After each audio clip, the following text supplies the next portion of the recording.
Hi friends, நம்ம வீட்டில் இந்த மாதிரி பச்சை மிளகாலாம் வாங்கிட்டு வந்து நிறைய ஸ்டோர் பண்ணி வைக்கும்போது அதில் ஒரு பச்சை மிளகாய் அழுகி இருந்தாலும் எல்லா பச்சை மிளகாயும் வந்து வீணாக போயிருங்க. அதுக்கு நீங்கள் என்ன பண்ணலான்னா, பச்சை மிளகாய் வாங்கிட்டு வந்தோடனே நல்லா வாஷ் பண்ணிக்கோங்க.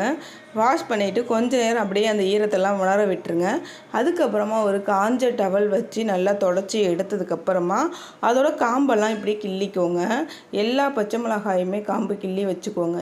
இந்த மாதிரி காம்பு கிள்ளின பச்சை மிளகாயில் சில பச்சை மிளகாய் வந்து இந்த மாதிரி அழுகி இருக்குங்க. அதையுமே நம்ம பார்த்து எடுத்துடணும். இது கூட சேர்த்து வச்சோம்னா எல்லா பச்சை மிளகாயுமே நம்மளுக்கு வந்து அழுகி போயிடும். இப்போ பாருங்கள், காம்பு கிள்ளினது இவ்வளோ இருக்குது. அதில் கொஞ்சமாக அழுகுனது வாடினது அந்த மாதிரி உள்ளதெல்லாம் தனியாக எடுத்துட்டேங்க. இது வந்து இப்போ ஒரு 2-3 நாளுக்குள்ளே நம்ம ஸ்டோர் யூஸ் பண்ணிக்கலாம். இந்த மாதிரி ஃப்ரெஷ்ஷாக உள்ள பச்சை மிளகாயெல்லாம் இந்த மாதிரி ஏர் டைட்டான பாக்ஸில் போட்டு நல்லா டைட்டாக மூடி ஃப்ரிட்ஜில் வச்சுக்கோங்க. இந்த மாதிரி வச்சு நம்ம எடுத்து யூஸ் பண்ணும்போது நம்மளுக்கு 1 வாரத்துலேருந்து 10 நாள் வரைக்கும்